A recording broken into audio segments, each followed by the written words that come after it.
Herzlich willkommen bei der heutigen Guiding Innovator Session. An meiner Seite heute Peter Born.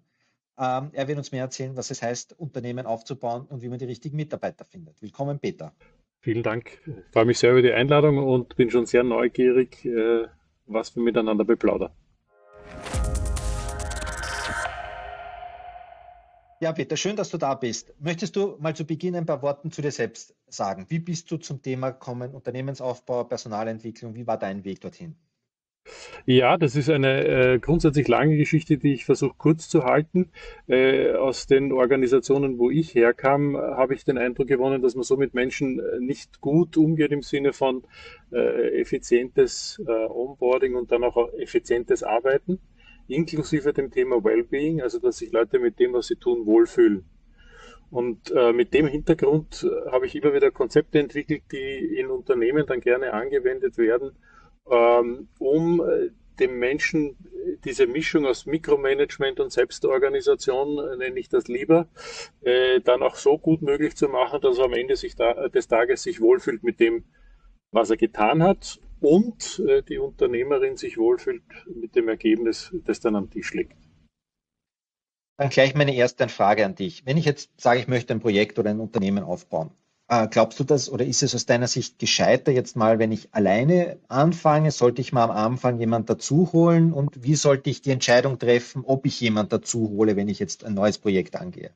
Ja, der wichtige Einstieg in die Selbstverantwortung, in das Entrepreneurship, hat mit der Kenntnis zu den eigenen Talenten zu tun. Was heißt das konkret? Ein bisschen schwierig finde ich den Begriff Talente mittlerweile, weil der sehr viel über Potenzial spricht. Es geht aber mehr darum, welche Dinge machen mir keinen Spaß, welche Dinge machen mir keine Freude und kann ich deshalb auch nicht effizient erledigen. Ich hänge da immer gerne bei dem Thema Buchhaltung. Ähm, Wir haben das alle zu machen und steuern und diese Dinge zu erfüllen. Es ist nur eine Arbeit, die wenigen Menschen Spaß macht. Also da ist so dieser erste Ansatzpunkt zu erkennen, mache ich das gern? Und wenn ich das nicht so gerne mag, habe ich die Ressourcen, um das outzusourcen und gebe ich das dann an jemanden, der sozusagen sein Talent dort hat und deshalb das dann auch mit Freude erledigt. Das ist so für mich eine wichtige Guideline in der Entscheidungsfindung. Hole ich wen ins Boot und unter welchen Umständen hole ich den ins Boot? Und dann hat es viel mit der dafür notwendigen Zeit zu tun. Also oft unterliegen wir dem Missverständnis, dass wir gleich jemanden Vollzeit anstellen müssen. Manchmal reicht es, mit einer geringfügigen Rolle anzufangen, ja, und das dann sich entwickeln zu lassen. Also das sind so für mich die zwei Orientierungspunkte zu sagen, was mache ich gerne, wo habe ich Freude dran und die Dinge, wo ich nicht so Freude habe, wie kann ich das an jemanden anderen weitergeben. Sehr vereinfacht gesagt. Wenn ich jetzt meine sozusagen entscheide, okay, oder drauf komme, jetzt budgettechnisch, weil ich ein Funding aufgestellt habe oder weil es geschäftstechnisch möglich ist, sage ich, okay, ich kann mir jemanden dazu holen. Ja. Sollte ich sozusagen, was bedeutet denn das organisatorisch für mich? Also mit was sollte ich mich da eigentlich beschäftigen oder was kommt dann auf mich zu, wenn ich da meine ersten Schritte setze? Ja, also ich denke, es gibt ja diese Benennungen von den Prozessphasen. Der wichtige Teil ist mal das Recruiting. Da wissen wir alle, es ist essentiell wichtig, dass wir danach Ausschau halten, bringt der Mensch Erfahrung mit, bringt er die Kompetenzen mit, in diesem Feld zu arbeiten. Das ist der eine wichtige Teil, der sich sehr schnell mit Lebenslauf erkennen lässt. Das zweite hat dann sehr viel eben wieder mit Talenten zu tun, also den eigenen Möglichkeiten, weil, da muss ich jetzt verzweigen, das hat dann wieder was mit Leadership zu tun. Also es gibt einfach Menschen, die brauchen mehr Mikromanagement, um die Dinge selbstverantwortlich machen zu können. Und da habe ich als Leader dann wieder eine andere Herausforderung. Das ist der zweite große Punkt. Und das dritte ist dann natürlich das Onboarding. Also da gibt es auch oft Missverständnisse anhand des Lebenslaufes. Glaubt man, Menschen können das sofort ab dem nächsten Tag. In der Regel ist es so, dass das in etwa so 90 bis 100 Tage dauert, bis über den Vertrauensaufbau und den inhaltlichen Aufbau dann so viel Eigeninitiative entsteht, dass der Mensch das dann auch eigenverantwortlich kann. Das heißt, das ist in der Budgetplanung dementsprechend mit Zeit zu versehen. Also wir sind sehr oft verleitet, heute habe ich Geld, morgen stelle ich ein und das funktioniert sofort. Ich muss als Leader in meinem Zeitbudget immer berücksichtigen, dass ich am Anfang noch sehr viel Mikromanagement machen muss. Okay. Wenn ich jetzt sozusagen mich entscheide, jetzt von vielleicht ein, zwei Personen dazuzunehmen, was ist so deine Erfahrung, ab welcher Größe sozusagen braucht man dann weitere Strukturen? Also und auch sozusagen, wir haben ja schon einmal darüber gesprochen, Ja, sozusagen, wenn ich Leute reinhole, verändert sich ja auch die Dynamik und ich muss auch ein absolut. bisschen einplanen, dass diese veränderte Dynamik auch im Unternehmen Zeit braucht. Was sind da so vielleicht Kernpunkte, die du jemandem Ja. weitergeben kannst? Du hast das angesprochen und das auch das richtige Wort verwendet, es geht um Struktur. Das ist der Schlüssel für ein gutes Miteinander im Unternehmen. Und Struktur heißt, ich weiß, welche Aufgaben ich machen muss, ich weiß, welche Erwartungen, ich nenne es jetzt mal, der Chef an mich hat. Also die Organisation, der Vertreter, Leader, wie auch immer man das dann bezeichnet, das ist der essentielle Baustein. Und damit schafft man auch die gute Abgrenzung und gleichzeitig auch die Schnittstelle, wenn das Team dann größer wird. Also was ist dann der Beitrag von denen, die neu dazustoßen? Und so verhindert man dann diese Dynamiken im Sinne von Irritation. Nicht? Der eine wartet auf eine Aufgabe, die nicht erledigt ist, und der andere denkt, er hätte sie machen müssen. Also da empfehle ich immer gleich von Anfang an diese Klarheit mit jedem Einzelnen schaffen, sodass da möglichst wenig Zeit verloren geht. Es passiert dann noch immer genug, nur diese Zeit sich zu nehmen, das dauert in der Regel so ein, zwei Tage, um das klar miteinander aufzustellen, ist absolut sinnvoll investierte Zeit. Cool. Und vielleicht da möchte ich eingreifen, nämlich ein Thema, und wir arbeiten ja jetzt schon sehr lange zusammen und ein Tool, das du entwickelt hast, was ich ja mittlerweile auch schon sehr intensiv nutze, sind ja deine sogenannten Jobprofile, die ich auch sozusagen bei den Unternehmen, die ich ja aufbaue, sehr intensiv einsetze. Vielleicht willst du uns ein bisschen erzählen, wie da dein Weg ist zu den Jobprofilen und was das für ein Unternehmen bedeutet, wenn es das nutzt. Ja, das sind ich habe zwei Elemente davon schon angesprochen, die aus meiner Sicht essentiell sind im gegenseitigen Kennenlernen. Das eine sind eben diese Geschicklichkeiten, Fähigkeiten, Talente, Potenziale, die Menschen mit ins Unternehmen bringen.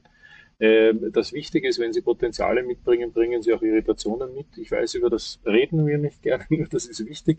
Weil anhand der Talente kann ich auch erkennen, wo muss ich dann eben Struktur dazustellen. Die zweite Verbindungsebene sind die Werte.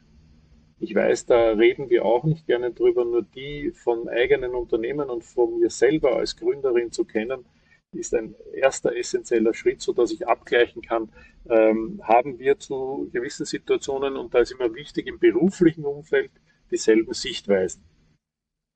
Und dann geht es um die Klarheit bei den Aufgaben. Also ich weiß, es gibt diese Diskussionen und oft geführten Prozesse in Richtung Verantwortung, Rollenprofile bauen und so weiter. Für mich ist ein Rollenprofil, dass jeder weiß, was sind meine Talente, wie sind wir über die Werte auch connected, haben wir ähnliche Werte, deckungsgleiche Werte und welche Aufgaben muss ich erledigen und was erwartest du, Paul, von mir im Sinne der Schnelligkeit, der Qualität und auch des Outputs. Und dann kann man gut beginnen, eine Organisation, also meiner Erfahrung nach, Laloux sagt das auch, 8 bis 10 Menschen kann man auf diese einfache Art und Weise wunderbar moderieren und in einer hohen Effizienz halten. Das ist mir immer ganz wichtig. Also ich kann nur sagen, bei uns setzt man das ja ein und das ist, glaube ich, also aus meiner Sicht ein sehr gutes Tool, weil man wirklich da eng zusammenarbeitet und wenn man auch hier die Transparenz zwischen den einzelnen quasi Personen, die da zusammenarbeiten, entsprechend erhaltet, gibt es einfach eine Sichtweise, was Menschen gerne machen und wo sie Hm. damit auch ihre Stärken haben. Hm. Wenn ich jetzt noch ein Thema Bitte. hervorrufen möchte, oder vielleicht eine Empfehlung, die du gibst, wenn du sagst, okay, du baust jetzt dein eigenes Unternehmen und bist jetzt, sagen wir mal, 30 Jahre alt, sozusagen, was würdest du dir selbst an zwei, drei Ratschlägen geben, wenn du jetzt am Anfang stehst und sozusagen da jetzt deine ersten Schritte setzen musst? Das klingt jetzt sehr einfach und ist dann so kostbar, weil man im Alltag sehr schnell gefangen ist, das Miteinander reden.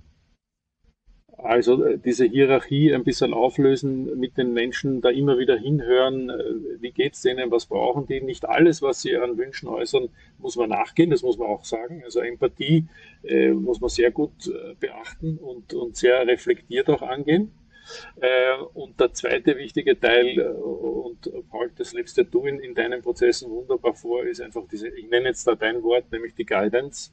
Es ist höchst essentiell, dass ich Menschen um mich habe, die vielleicht um ein bisschen mehr Lebenserfahrung verfügen oder vielleicht in dem Feld, in dem ich aktiv bin, inhaltlich ein bisschen mehr wissen, so dass ich mich da immer wieder austauschen kann. Und das wichtige Wort ist, das du ja verwendest, ist Guidance. Das heißt, ich kann mir immer gut überlegen, was ich da höre, nehme ich das oder nehme ich das nicht. Es schafft nur einfach, wir verwenden ja heute gerne dieses Wort Bewusstheit. Es schafft einfach diese Bewusstheit, wenn ich Entscheidungen treffe. Und das ist der zweite ganz essentielle Baustein. Damit ist man gut immer wieder über die Stimmungslage im und außerhalb des Unternehmens informiert und kann sehr bewusste und gute Entscheidungen treffen. Perfekt. Jetzt fällt mir noch ein Thema ein. Du persönlich hast eine sehr spannende Rolle. Du baust ja auch Organisationen, wie du sie nennst, auf, und du machst das aber im, sagen wir mal, Social Entrepreneurship oder in so einem Mittelding. Ja. Willst du dazu deinen aktuellen Aktivitäten was sagen und was das gleich ist mit Unternehmen, was da anders ist vielleicht zu Unternehmen oder wie du das auch siehst für dich? Ja, danke, dass du das ansprichst und mich danach fragst. Es gibt tatsächlich einen ganz essentiellen Unterschied, ich nenne es jetzt einmal, zu anderen Startups. Alles, was sich sehr im sozialen Bereich bewegt sich sehr nahe dem Purpose eines Unternehmens. Und das ist was, worüber auch wenig gern gesprochen wird. Und Paul, du kennst das ja auch. Je näher man an seinen Purpose kommt, umso gestresster wird man. Also man hat sehr viel Persönlichkeitsentwicklung zu machen. Wenn ich mit meinem Purpose intensiv, also im Sinne von Leadership und Entwicklung, dann arbeite. Und das ist bei sozial orientierten Unternehmungen dann eine Nuance stärker als bei anderen Startups.